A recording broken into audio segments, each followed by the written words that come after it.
Hey everyone, welcome back to the Reptile Room. What sort of reptile keeper are you? Today I want to talk about different levels of reptile keeper and what category you might fall into. Think about it like gaming categories. You have the beginners, you have enthusiasts, and you have professionals. Let's try to look at things in a similar view. Firstly, we can touch on what sort of animals you're gonna keep. We have leopard geckos in this room, ball pythons, some other plated lizards. We have basilisks and a couple of turtles and a rhino iguana. I would say that in my experience, each one has a different level of barrier to entry, if you will. The leopard geckos being one of the easier lizards to start off with keeping. Now there are pros and cons to these entry level, because as you know, you can start with just a smaller aquarium and you can move on from there. Now some stuff that I don't like about the aquariums are the open tops, and that's why I've moved on to some more custom enclosures. Which brings me to the second thing. The enclosures can also be a different range of entry, the enthusiast grade, and then you have your pro level. I would say that for me, I am in the enthusiast area. I don't breed anything for any sort of a profit, just making some videos for you guys showing my collection. So I would say I'm more in the enthusiast category. And let me just show you a little bit of a direct comparison on some equipment. So you guys are familiar with misting your lizards and everything. So I started with a mister. You know, just pump little sprayer guy, and you just pump it and then you spray. Nothing to it. Well, I was gifted this one, and this is a battery operated pump sprayer with the same sort of adjustments, and then you just hold the trigger and hit it and it goes. So you can adjust it and whatnot. It just uses USB to plug in. I don't run the bigger mister systems on anything yet because I don't have any chameleons or any other lizards that would need to be misted multiple times a day. I just have the basilisks, which I use about one full container of this, which is 1 pint, and then I use another full one and put it around the rest of the room, concentrating more on the open top tanks, which you see here and over here. So that's one of the more direct sort of, entry level, more of an enthusiast grade. The next thing that I like to do in the room is mess with the air stones in all of their water dishes. And for me, that's more of an enthusiast level. Most people aren't gonna be needing that. If you have 1 or 2 enclosures, I would say you're more entry. But then it kind of depends. If your enclosure is massive, like Ronnie's behind you, 8 feet wide, 8 feet tall, 5.5 feet deep, then I would say you're more of an enthusiast because you're giving up a room to your animal.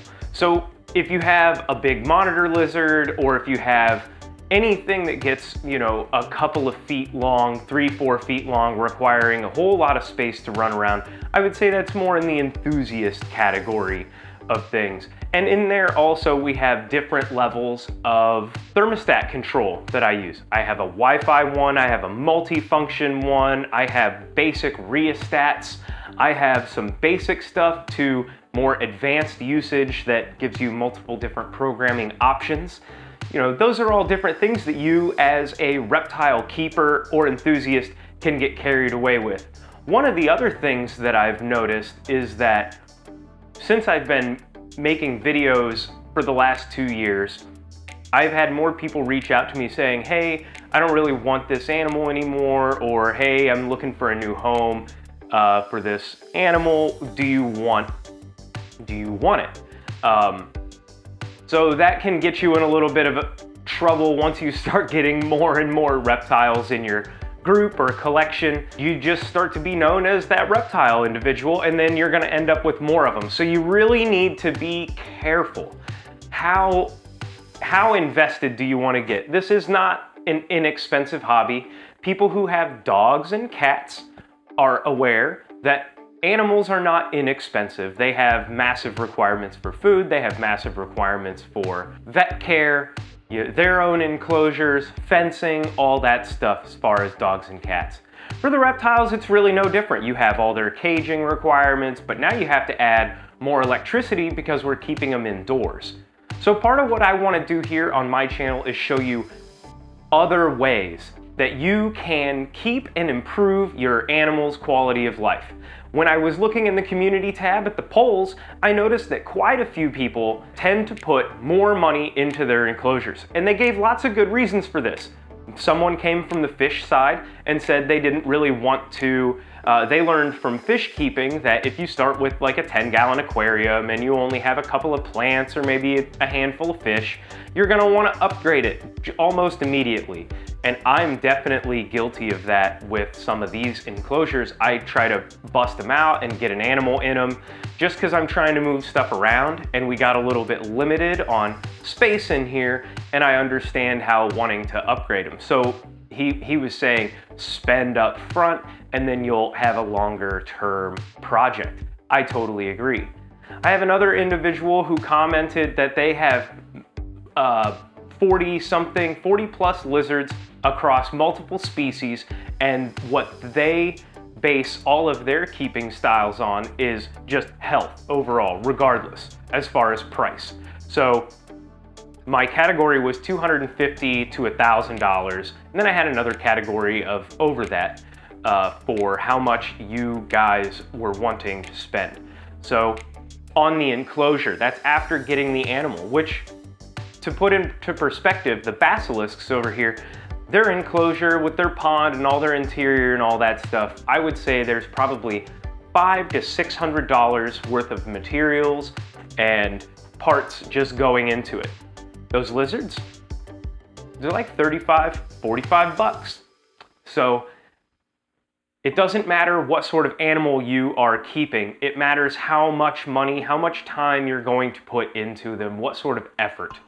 So that's really what I want to do, and if you guys like this sort of a video, I'd be more than happy to do, you know, the entry level, the noob, if you will, in gamer speak, the entry level, the enthusiast, and the pro. And for pro, these are all gonna be broader groups overall, but we'll talk about lighting options, we'll talk about the heat options, and we'll also talk about some other options as far as decorations, enclosure sizes, and all that jazz. So drop a bunch of likes and comments down below if you want to see more of that. I'm looking forward to making more of that content for you guys because I think it'll really help you guys advance your keeping and maybe just kick off a better passion for you guys. Okay guys, we'll see you next week.